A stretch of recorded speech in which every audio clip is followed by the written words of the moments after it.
Baik, Assalamualaikum warahmatullahi wabarakatuh. Selamat pagi semuanya. Semoga kalian masih dalam keadaan sehat walafiat. Kali ini kita akan melanjutkan perkuliahan teknologi formulasi sediaan steril, yaitu tentang formulasi sediaan mata. Ya. Nah, sediaan mata itu apa?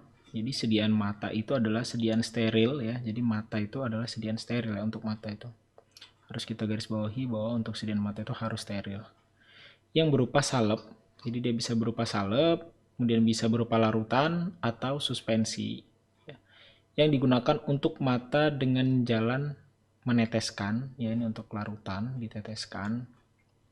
Kemudian mengoleskan, ini untuk salep. Suspensi juga ditetes ya biasanya. Pada selaput lendir mata di sekitar kelopak mata dan bola mata. Ya mungkin kalian sudah paham ya cara memakai obat tetes mata misalnya, kemudian salep mata. Oke, kemudian sistem penghantaran obat tetes mata gitu, atau sediaan mata adalah obat yang utamanya ya dikaitkan dengan kebutuhan untuk mengobati mata ya. Jadi tujuan dari obat mata itu adalah untuk mengobati penyakit pada mata. Ya, jarang kita melihat ada, bahkan belum pernah saya dengar ya, obat mata yang digunakan untuk efek sistemik gitu ya. Jadi misalnya contohnya seperti ini, misalnya obat suppositoria ya. Obat suppositoria nggak melulu untuk mengobati wasir ya atau ambeien, ya kan bisa juga untuk mengobati demam dan sebagainya. Artinya dia bisa memiliki efek yang sistemik yang luas, tapi untuk obat mata itu pasti ditujukan untuk mengobati mata, tidak untuk menurunkan demam melalui tetes mata, itu nggak nggak bisa ya. Itu maksudnya. Kemudian ini ada beberapa penggunaan dari obat mata, ya. Beberapa klasifikasi yang umum digunakan, yang umum menjadi tujuan ya dari diberikannya obat mata. Yang pertama adalah efek miotik. Ya, apa itu efek miotik? Yaitu efek di mana agen tersebut menyebabkan kontraksi pada pupil. Nah, ini contohnya pada obat-obat kolinergik ya, agen kolinergik. Nah, obat yang menyebabkan kontraksi pupil, tahu ya, pupil mata itu untuk menerima cahaya. Jadi kalau diberikan obat yang dikatakan memiliki efek miotik tadi ya, agen-agen kolinergik, ini dapat menyebabkan pupil itu lebih kecil, mengecil. Ini biasanya tujuannya untuk mencegah cahaya itu terlalu banyak yang masuk ke mata. Kemudian lawannya ya, yaitu adalah mydriatics untuk mendilatasi pupil. Contohnya adalah obat-obat atropin, yaitu antikolinergik. Kalau yang tadi kolinergik, yang menyebabkan dilatasi pupil adalah antikolinergik. Kemudian ada antiinflamasi, antiinflamasi untuk mata. Ini kebanyakan steroid ya untuk antiinflamasi mata. Kemudian antiinfeksi, antibiotik. Kemudian surgical adjuvant. Nah, ini biasanya untuk operasi mata ya, biasanya diberikan obat-obat mata juga. Kemudian untuk mendiagnostik, ini untuk mendiagnostik penyakit mata tertentu pada pasien. Nah, ini tadi ya bahwa obat ini itu ditujukan untuk terapi lokal atau efek lokal dan tidak untuk aksi sistemik. Artinya obat ini hanya untuk mata gitu. Kalau kita memberikan obat mata, tidak ada efek lain yang kita harapkan.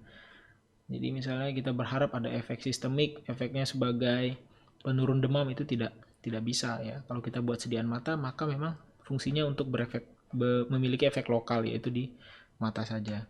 Nanti akan saya jelaskan mengapa sediaan mata itu nggak bisa dibuat sediaan sistemik gitu. Kalau rute lain banyak ya, misalnya rute transdermal, walaupun dia di kulit, tapi dia memiliki efek sistemik. Kemudian rute yang tadi, rute melalui sediaan suppositoria ya, yang melalui rektal dan sebagainya, itu bisa memiliki efek sistemik. Nah, kenapa mata tidak bisa? Rute yang lain, inhalasi, itu memiliki efek sistemik juga.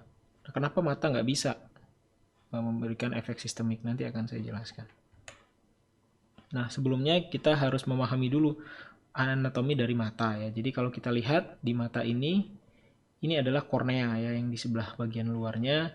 Kemudian pupil, ini yang tadi membesar mengecil untuk menerima cahaya, dan iris. Kemudian kalau kita lihat dari samping, ya, ini kan dari depan. Nah, ini ada konjungtiva ya. Ini biasanya kita meneteskan obat mata itu di konjungtiva dan sebagainya. Kemudian kalau kita lihat dari samping, ini sama ya. Ini ada pupil yang nanti akan membesar mengecil. Kemudian kornea yang paling depan di mata itu adalah kornea yang menjadi barrier pertama ya. Kalau kita memberikan obat, dia akan kalau mau rute kornea ini merupakan barrier yang lumayan sulit untuk ditembus. Kemudian ada cairan di sini, kemudian ada vitreous ya, ciliary body, kemudian ada retina di sini, kemudian ada sklera, ini yang melingkupi semuanya ya, sklera. Kemudian ada saraf optik di sini untuk saraf yang menerima sensor atau memberikan informasi dari mata ke otak. Dan di sini ada lensa, ya ini lensa yang mata itu akan maju mundur ya lensanya ketika dia memandang suatu objek. Ada beberapa sifat yang akan saya jelaskan ya. Nah, yang pertama tentang mata manusia, bahwa diameternya itu sekitar 23 mm, kemudian memiliki 3 layer ya, struktur komprimis dari 3 layer. Apa saja layernya?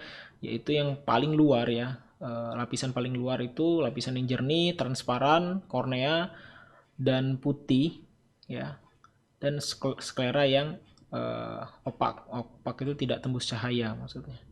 Kemudian middle layer ini adalah daerah iris anteriori, kemudian the choroid posteriorly, dan the ciliary body. Dan intermediate part. Kemudian inner layer ini yang retina dan extension of CNS, central nervous system. Ini yang bagian syaraf. Ya kalau kita lihat di sini nih, ini bagian depan gitu, maksudnya layer depan, yang ini layer yang intermediate, dan ini yang paling dalam. Kemudian kita bahas satu persatu ya, kornea. Yang pertama kita bahas kornea. Kenapa? Karena kornea ini yang seperti saya bilang tadi merupakan bagian yang sangat penting dalam absorpsi obat melalui mata. Jadi kornea itu terdiri dari epitelium, stroma, dan endotelium. Ya. Nah, di mana epitelium itu bersifat larut minyak ya atau lipofil, kemudian bagian stroma itu bersifat hidrofil, dan bagian endotelium itu lipofil lagi. Jadi dia lipofil ya, ini lipofil, hidrofil, dan lipofil lagi.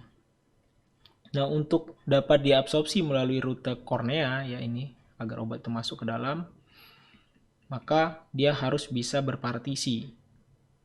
Ya, berpartisi artinya dia dapat masuk ke dalam bagian lipofil, hidrofil, dan lipofilnya. Baru dia bisa tembus. Sehingga dikatakan bahwa penetrasi dari obat tergantung dari koefisien partisi air pada minyak, air dan minyak. Ini kalau kita lihat ke kornea secara cross section ya, seperti ini. Ya. Kemudian yang kedua akan kita bahas adalah sistem cairan yang ada di mata. Jadi ada banyak cairan yang ada di mata. Yang pertama adalah aqueous humor. Apa ini aqueous humor?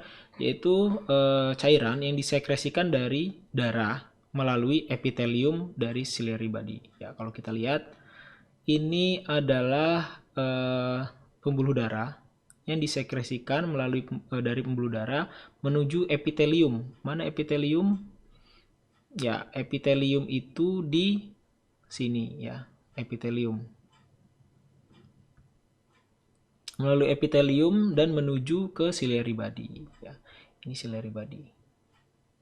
Jadi udah dari darah ke epitelium, kemudian ke ciliary body, dan nanti akan masuk ke sini ya, yaitu ke anterior chamber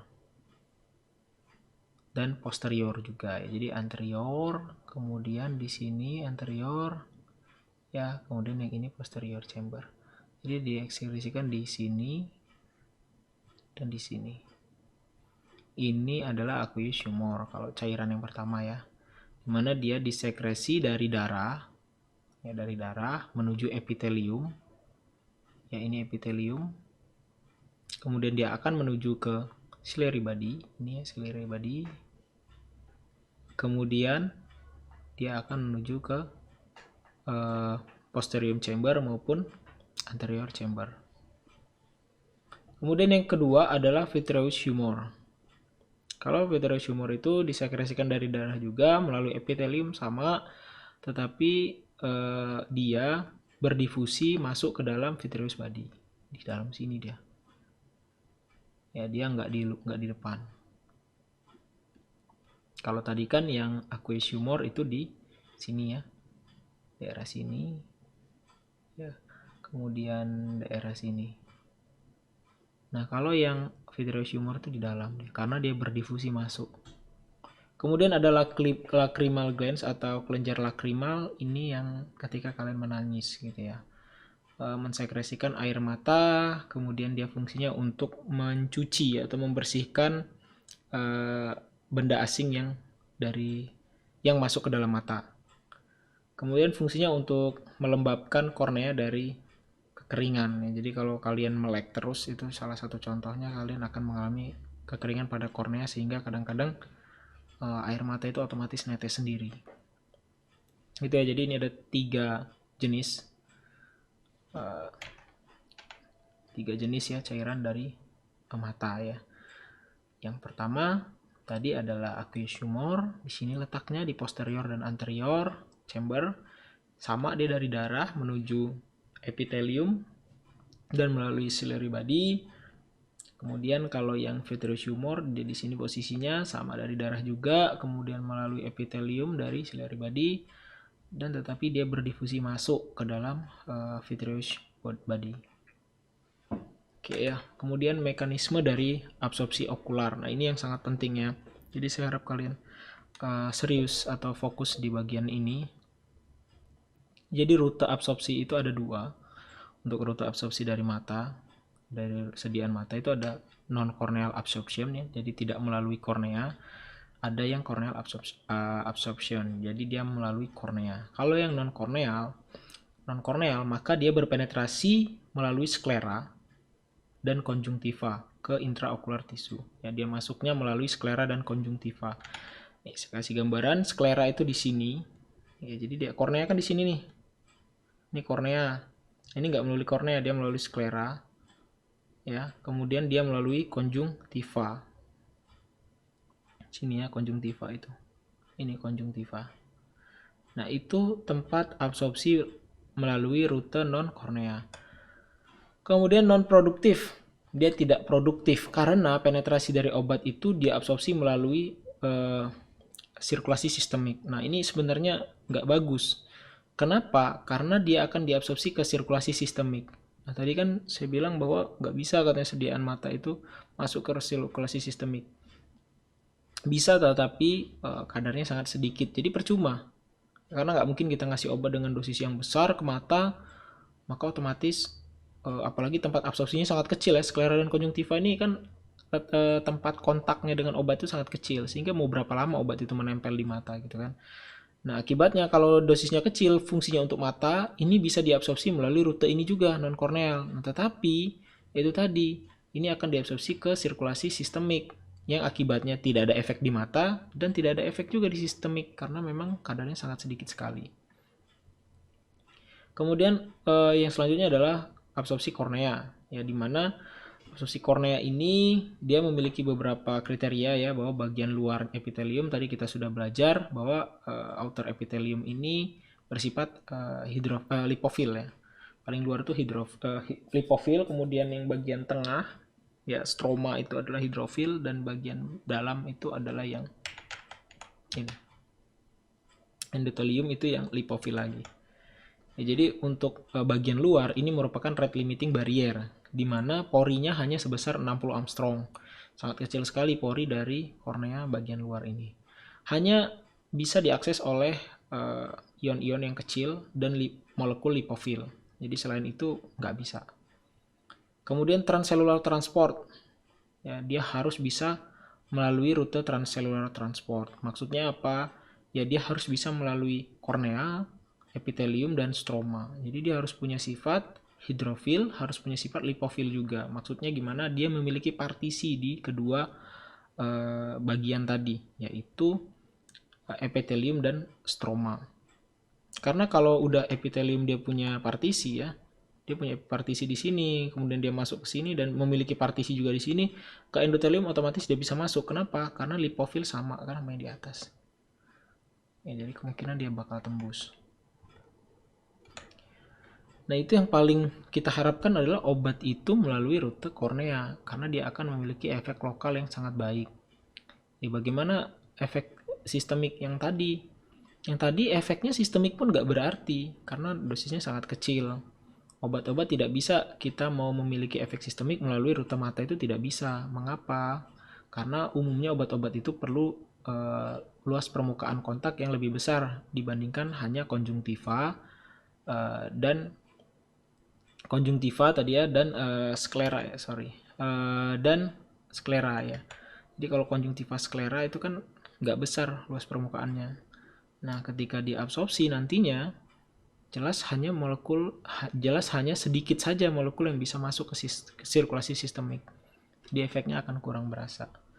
Sehingga belum ada saya lihat obat sistemik yang didesain melalui rute mata. Oke ya, tadi ada rute, kemudian kita masuk ke lebih detail lagi ya, yaitu tentang ocular drug absorption, yaitu rute absorpsinya. Tadi kan udah kita singgung ada rute korneal. Rute korneal, drugs inhalation ya, obat diberikan ini ya, tahapannya ketika obat diberikan ini akan terjadi proses dilusi atau proses pelarutan dengan air mata. Jadi air mata kita akan melarutkan itu, atau pengenceran istilahnya, diencerkan oleh air mata. Kemudian akan terjadi difusi dari lapisan musin ya, atau musin layer. Nah, ini akan berdifusi kemana, yaitu ke bagian korneal yang pasti. Nah, kemudian akan terjadi penetrasi korneal dan akan terjadi transfer dari kornea ke aqueous humor, atau bisa kita sebut juga dengan ini ya, stroma.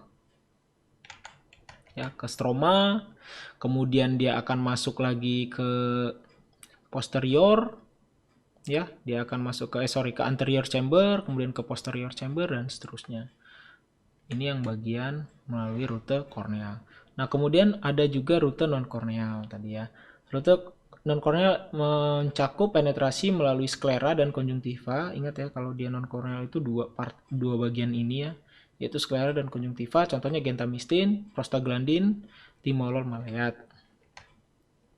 Nah, idealnya ya, ini adalah idealnya ya, kalau kita mau mendesain suatu produk mata, sediaan mata, dia memiliki kriteria ideal. Harus seperti apa sih obat mata itu yang kita desain agar memiliki efek yang baik? Yang pertama harus memiliki penetrasi kornea yang bagus. Tadi ya, ada epitelium, ada stroma, kemudian ada endotelium. Nah, dia harus bisa berpenetrasi yang baik, sangat baik di dalam menembus kornea tadi. Kemudian memiliki kontak waktu yang panjang dengan jaringan kornea. Jadi karena proses itu nggak sebentar, kalau dia obatnya itu tidak memiliki waktu kontak yang panjang, misalnya baru diteteskan, air mata sudah keluar, kemudian otomatis obat tadi akan terbuang kan. Nah, ketika terbuang tadi, waktu kontaknya kan hanya sebentar. Meskipun dia dapat menembus kornea, tetapi ternyata baru sedikit obatnya yang masuk ke kornea. Kemudian mudah digunakan pasien ya. Kemudian tidak menyebabkan iritasi dan bentuknya nyaman. Ya, nyaman digunakan. Dan memiliki pendekatan sifat reologi. Jadi kita harus mencari formula agar reologi ya, atau viskositas dari obat kita itu bagus untuk mata. Kenapa? Karena kalau terlalu kental, misalnya terlalu viskos, maka ini kan akan mengganggu penglihatan pasien yang menggunakan obat mata tersebut. Jadi harus kita setting gimana caranya tetap baik ya secara reologi, tetapi tidak mengganggu penglihatan pasien. Ada efek bagusnya juga kalau sediaan tersebut kental ya, atau viskos. Apa? Ya waktu kontaknya biasanya lebih lama dibandingkan obat yang kurang viskos. Kemudian ada faktor yang mempengaruhi bioavailabilitas intraokular. Ya, jadi kalau bioavailabilitas yang di sini adalah bioavailabilitas intraokular, yaitu kadar obat dalam mata. Beda dengan bioavailabilitas yang kalau kita belajar farmakokinetik, itu kebanyakan bioavailabilitas ketika obat berada dalam darah. Apa saja faktor yang mempengaruhi ini ya, bioavailabilitas? Yaitu yang pertama inflow dan outflow dari lacrimal fluids. Jadi lacrimal fluids ini, air mata tadi, ya itu dapat mempengaruhi bioavailabilitas dari obat. Kenapa? Kalau dia outflow-nya terlalu banyak, ya, maka obat tersebut kan akan banyak terbuang. Berbeda dengan inflow. Kalau inflow itu maksudnya adalah obat tersebut, lacrimal fluids tadi itu melarutkan obat kita dan memasukkannya ke dalam kornea. Tapi kalau outflow-nya, membuangnya, drainasenya itu lebih banyak, maka ini berbahaya. Drainasenya lewat mana kalau mata? Selain dia keluar langsung, ya. Nah, ini ya lacrimal drainase. Ini adalah melalui hidung, ya. Jadi bisa sampai ke hidung kalau kalian memasukkan obat mata gitu. Kemudian ada lacrimal drainase ini bisa menyebabkan obat tersebut masuk ke daerah hidung kalian.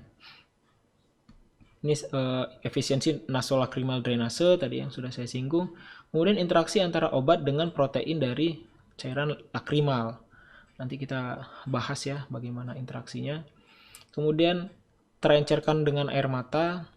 Ya, semakin encer obat tersebut, ya terencerkan kemudian terbuang, maka ini akan berkurang bioavailabilitas dari obat tersebut.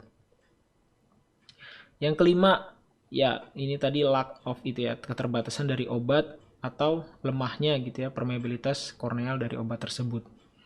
Karena kan yang bagus itu katanya rute kornea. Yang keenam adalah metabolisme. Ya, ada beberapa obat ini yang ternyata termetabolisme di mata ya, sehingga ketika diabsorpsi dia jumlahnya menjadi sedikit. Oke, kita masuk ke tipe preparasi optalmik. Yang pertama larutan. Oke, kalau larutan kalian sudah tahu ya, karena sering menggunakan mungkin. Bagaimanapun kekhawatiran harus diperhatikan untuk memastikan sisa larutan pada mata agar menghasilkan efek terapeutik. Larutan optalmik biasanya tidak rusak atau bercampur dengan penglihatan pasien. Nah, ini saya bilang tadi, kalau larutan biasanya encer, ini tidak akan mengganggu penglihatan pasien. Tapi ingat bahwa jangan sampai larutan yang diberikan itu habis semua ya, karena larutan ini kan sangat mudah sekali untuk menetes atau terbuang dari mata ya. Nah, harapannya adalah sisa tadi ya, sisa dari yang keluar tadi ya, karena kita nggak bisa membuat obat tersebut menetes di mata dan tidak sama sekali keluar, itu kan nggak mungkin ya. Misalnya kita netesin obat mata, kemudian kita nggak, ya otomatis kita akan mejam juga itu ya, walaupun ya dianjurkan kan memejamkan mata, tetapi tidak mengedip-ngedip gitu. Nah, ketika kita memejamkan mata ini kan otomatis keluar obatnya ya. Nah, harapannya ketika keluar tadi sisanya, ya sisa obat itu harus memiliki efek terapeutik. Kemudian suspensi, ini contohnya prednisolon, asetat, ophthalmic suspension. Ya, kalau ophthalmic suspension seperti prednisolon ini fungsinya untuk ya kalau udah steroid ini berarti antiinflamasi. Suspensi ophthalmic juga dengan mudah ditempatkan ke dalam mata. Kalau suspensi masih cair ya, masih larutan seperti ini gampang digunakan. Pada umumnya suspensi menghasilkan efek lebih panjang dibandingkan larutan. Mengapa? Ya karena suspensi itu ada zat yang belum terlarut. Ya, sehingga ketika ada zat yang belum terlarut, ini kan butuh waktu zatnya untuk terlarut. Kapan? Yaitu ketika diteteskan nanti akan diencerkan oleh cairan air mata. Nanti ketika terjadi pengenceran itu biasanya terlarut. Suspensi mempunyai satu kerugian, yaitu sulit untuk memastikan bahwa suspensi tidak mengandung partikel yang cukup besar untuk menghasilkan iritasi mata. Jadi ini repotnya ya, kalau suspensi kita punya syarat ukuran dan bentuk ukurannya. Jadi tidak boleh berbentuk runcing partikelnya itu. Kenapa? Karena dapat mengiritasi mata. Nah, ini lumayan untuk mendesainnya ya, agar tidak mengiritasi mata. Jadi harus kecil-kecil sekali. Di sisi lain, ketika kita membuat suspensi itu terlalu kecil partikelnya, maka ini kita akan menimbulkan sifat deflokulasi ya. Ya, deflokulasi sehingga menyebabkan caking dan sebagainya. Sehingga ini agak berat ya mendesainnya dibandingkan hanya sediaan larutan tadi, cukup terlarut saja sudah beres gitu kan. Kemudian yang ketiga itu ointment atau salep. Salep antara lain salep antibiotik tertentu biasanya yang terpakai. Mereka secara relatif mudah untuk diterapkan kecuali pada mata anak-anak. Kalau orang dewasa biasanya pakai salep ini mudah. Salep ophthalmik tersisa dalam kontak dengan jaringan mata selama periode yang berkelanjutan. Nah, tetapi keuntungannya sediaan salep mata ini memiliki waktu kontak yang lebih lama. Karenanya mereka biasanya menghasilkan efek terapeutik dalam jangka waktu yang lama ya, atau long duration atau long action. Satu kerugian utama dari obat salep adalah mereka meninggalkan film. Jadi menyebabkan film di atas mata pasien ya, jadi mengganggu penglihatan pasien ya. Selanjutnya yaitu pembagian keuntungan dan kerugian dari masing-masing bentuk sediaan ya. Tadi sudah kita bahas misalnya ointment, suspensi dan larutan. Sekarang kita akan lihat keuntungan dan kerugiannya.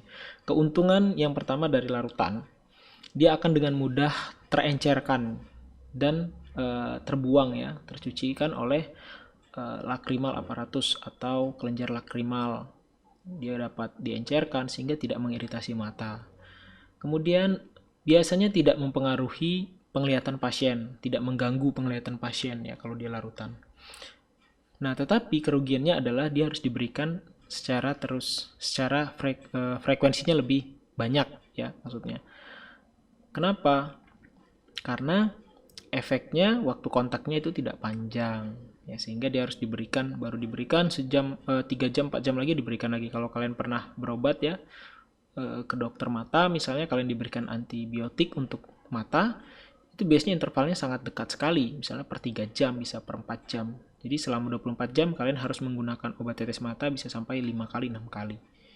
Nah, kemudian yang selanjutnya suspensi. Nah, ini lebih baik ya dalam hal waktu kontak dengan mata. Kemudian tetapi iritasi, efek sampingnya atau kerugiannya adalah berpotensi menyebabkan iritasi yang disebabkan oleh bentuk dan ukuran partikel dari obatnya. Yang terakhir adalah salep. Kalian sudah tahu ya kalau salep ini pasti lebih panjang waktu kontaknya dan memiliki stabilitas penyimpanan yang lebih baik dari larutan maupun suspensi. Tetapi kekurangannya dia akan menyebabkan film atau lapisan tipis di mata sehingga dapat menyebabkan pandangan itu menjadi lebih kabur, pandangan kabur ya, blurring vision. Selain itu, kerugiannya adalah mengganggu menempelnya epitel korneal pada basis normalnya. Maksudnya epitel korneal ini kan bersifat lipofil. Ya, lipofil kan yang paling luar tadi. Ya, kalau kalian ingat bagian atas ini ada epitelial korneal ya, atau kornea. Kemudian yang ini adalah stroma ya. Dan yang ini adalah endotelial. Nah, kalau kita lihat yang ini kan lipofil bagian luar nih. Lipofil. Nah, ketika ada zat lipofil juga, salep itu basisnya sangat banyak minyak ya. Jadi dia akan berikatan kan di sini. Karena dia sangat baik tadi ya waktu kontaknya. Nah, ini akan mengganggu sifat dari epitel kornea tersebut. Ya, ini bisa mengganggu penglihatan akibatnya dan sebagainya. Oke, kita masuk ke komposisi zat tambahan ya pada larutan optalmik dan bentuk sediaan suspensi. Yang pertama yang ditambahkan itu adalah adjusting agent ya, atau untuk mengatur tonisitas. Kenapa? Karena kalau sediaan mata, tonisitas itu penting, kecuali pada sediaan salep mata ya, itu tidak ada pengukuran tonisitas. Tapi pada suspensi dan larutan itu ada. Kompositas tonicity adjusting biasanya meliputi NaCl, KCl, garam-garam buffer, dextrose ini ya. Jadi nggak tunggal ya kalau untuk mata itu biasanya bisa kombinasi ya antara NaCl, KCl dan sebagainya. Kemudian pengatur pH dan buffer, idealnya setiap produk akan dibuffer pada pH 7,4. Kenapa? Karena pH pada daerah mata itu 7,4.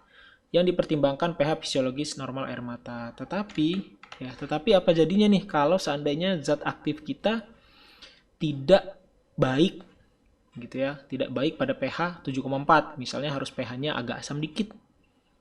Misalnya pH-nya 6 atau 6,5 misalnya. Ini apa yang terjadi? Bisa nggak diberikan dalam sediaan itu? Bisa, tetapi syaratnya adalah buffernya jangan terlalu kuat. Ya, buffernya ini tidak boleh terlalu kuat. Mengapa? Karena kalau buffernya kuat, air mata kita nggak sanggup untuk menetralkan itu. Karena normalnya, jadi kan pH ini kaitannya dengan kestabilan ya. Kenapa disimpan di pH 6? Dibuat larutan pH 6 karena sediaan tersebut stabil di pH 6. Nah, ketika di mata kita sudah tidak peduli lagi dengan kestabilan karena tidak disimpan kan, tujuannya untuk diabsorpsi. Nah, untuk diabsorpsi maka dia harus terlarut dulu dalam cairan air mata. Nah, selain untuk melarutkan tadi, cairan air mata ini dapat mengencerkan sehingga membuat pH-nya mendekati 7,4 meskipun awalnya tidak 7,4 pH dari sediaan tersebut. Nah, agar air mata tadi sanggup untuk mengencerkan tersebut, ya jangan pakai buffer yang kuat. Kalau buffernya kuat, air mata kita akan keluar begitu banyak untuk mengencerkannya. Sementara ketika air mata tadi keluar banyak, otomatis apa? Otomatis keluar zat aktif kita kan keluar dari mata, ya terbuang oleh lakrimal, drainase dan sebagainya. Jadi ini sangat penting diperhatikan untuk pengaturan pH dan buffer. Kemudian yang ketiga adalah stabilizer atau penstabil, ditambahkan pada suatu formula untuk menurunkan dekomposisi penguraian dari komposisi aktif. Contohnya antioksidan ya. Ini bisa kita bilang juga penstabil ini pengawet lah ya istilahnya. Antioksidan, sodium bisulfit atau metabisulfit, kemudian asam askorbat dan sodium tiosulfat. Kemudian yang keempat, surfaktan, surface active agent. Penggunaannya dari surfaktan sangat besar, terbatas dalam formula larutan optalmik. Jadi kita tidak bisa pakai sediaan tetes mata dengan surfaktan yang sangat besar. Ini biasanya untuk obat-obat yang kelarutan dalam airnya buruk, sehingga diperlukan surfaktan untuk meningkatkan kelarutan dalam obat. Tapi tidak bisa terlalu besar juga surfaktan yang kita gunakan ya. Contohnya adalah Twin 20 dan Twin 80, polioksil 40 stearat.